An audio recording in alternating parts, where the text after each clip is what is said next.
Welcome to the largest show cave in the Northeast, Howe Caverns. Since we reopened in 1929, more than 14 million visitors have come to view this underground wonderground, making it the second most visited natural attraction in New York State. Before you begin your adventure, we hope you enjoy this presentation as you find out more about the unique world you are about to explore. The Howe Caverns story begins millions of years ago. According to scientists, the limestone rocks began to form long before the ancient extinct animal known as the woolly mammoth appeared on Earth. In those early days, what is now the eastern coast of North America was covered by a warm tropical sea, filled with plants and many creatures that built their shells from minerals they gathered from the waters around them. Many generations of these creatures lived and died in their watery home, and very slowly, the bottom of the sea became covered with hundreds of feet of the creatures' empty shells and fine particles of dirt, forming a type of rock called limestone. Then, more than 100 million years ago, the continent of North America began to rise slowly out of the sea. Rain fell gently upon the new land, and water soaked into the ground. Since the limestone beds made by the sea creatures were softer than many rock formations, the rainwater trickling down from the ground above soon began to eat away the top layers of the rocks. Small cracks opened up to the rock layers below, and the rainwater dissolved its way through them. In time, the small cracks grew to be large cracks, through which underground streams flowed. This is how the great cave and winding passageways of Howe Caverns were formed. Even today, Howe Caverns is a work in progress. We still hear, see, and feel the droplets of water falling from the cave ceiling, seeping down from the ground that's above us. If you feel a drop of water while visiting the cave, we call them cave kisses. They're good luck and a reminder that Howe Caverns is still a living cave. As this water drips slowly through the cave's roof, the droplets evaporate, leaving behind tiny amounts of limestone on the cavern ceiling. This is how the formations called stalactites grow, downward from the vaulted cavern roof over the course of millions of years. The stone formations that grow up from the cavern floor are created in the same manner. Sometimes large droplets of water filtering through the cave roof don't have time to evaporate before they roll down a stalactite and drip off to the cave floor below. That's why stalagmites usually form directly below stalactites and continue to grow. Stalactites grow from cavern ceilings, while stalagmites grow upward from the ground. The red, yellow, and gray colors you will see come from mineral deposits in the soil. Green is usually moss. For millions of years, the cave kept a silent presence below the Earth's surface. By the 19th century, rumors began in the Schoharie Valley about the existence of a cave.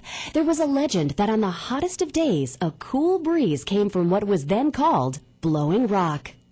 In the early 1800s, near this Blowing Rock, a farmer named Lester Howe settled with his family on a farm in the valley east of Cobleskill. In 1842, the alert farmer noticed that his dairy herd always pastured in the same spot, not on his land, but land owned by his neighbor, Henry Wetzel. As Howe approached his herd, he noticed the change in temperature. It was getting cooler. Slowly and carefully, he pulled aside the bushes. Lester Howe had found Blowing Rock, giving credit for the discovery to his cow, Millicent. On May 22, 1842, Howe entered the cave with his neighbor, Henry Wetzel. Each day they would explore a little farther. Each time they would emerge wet and muddy, but exalted by the thrill of their discoveries. In February 1843, Howe purchased the property from Henry Wetzel for $100. The next year, at age 33, Lester Howe opened Howe's Cave to the public, and it was wildly successful for generations. By the late 1800s, however, Lester Howe was forced to sell his property because a fickle public had lost interest in caves. In 1900, a cement company purchased the entire hillside, including the cave's natural entrance. It was more profitable to manufacture cement than cater to tourists. Eventually, the cement works overwhelmed the small village proudly known as Howe's Cave. The rebirth of the Howe Caverns we know today took place between 1926 and 1929, in large part the work of two remarkable men, John Mosner and Walter Sagendorf. Work began to build walkways and install electric lights in the cave, and to build the elevators and above-ground visitor center lodge. It was on May 27, 1929, that the much-awaited grand reopening of Howe's Cave as Howe Caverns Incorporated took place. On this occasion, more than 2,000 visitors toured what was once known as Blowing Rock, Lester Howe's great wonder down under.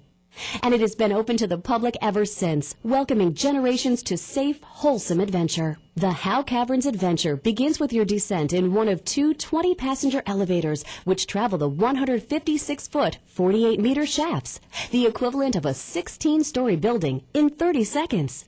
Almost immediately, you'll notice the purity of the air and the ever-constant temperature of 52 degrees Fahrenheit, 12 degrees Celsius. Then, brick walkways with convenient handrails and strategic lighting unfold as visitors make their way through the underground world. Here are some of the highlights you'll experience. The underground river, still on its mission to carve this subterranean world. The unique boat ride on the underground Lake of Venus. The winding way, considered among the best examples of underground water erosion in the world. Titan's Temple, the largest room in the cave. If you brought a camera, please take all the pictures you wish. You will need to use your flash, and close-up photos will be better than long-distance ones. For generations, we at Howe Caverns have considered visitor and employee enjoyment, safety and security, as well as the protection of our fragile underground environment to be among our primary responsibilities. The cave is accessible for most, but because of Mother Nature's whim, the Caverns tour itself is not handicapped accessible. We are unable to accommodate strollers or wheelchairs in the cave. If you have physical or health issues that may prevent you from walking 1 mile, about 12 city blocks, including some unavoidable stairs, please inquire before you begin your tour.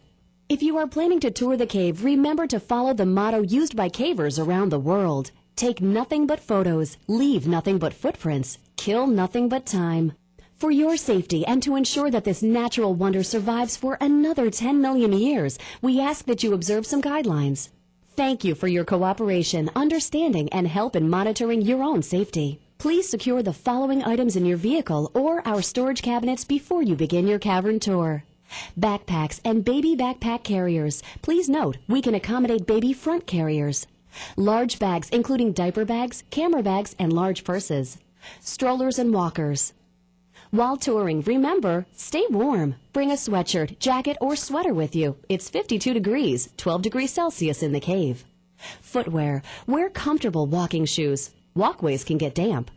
Restrooms. There are none in the cave. Everyone is encouraged to use the above-ground restrooms before beginning the tour. Food and beverages. Please dispose of all items before entering the caverns.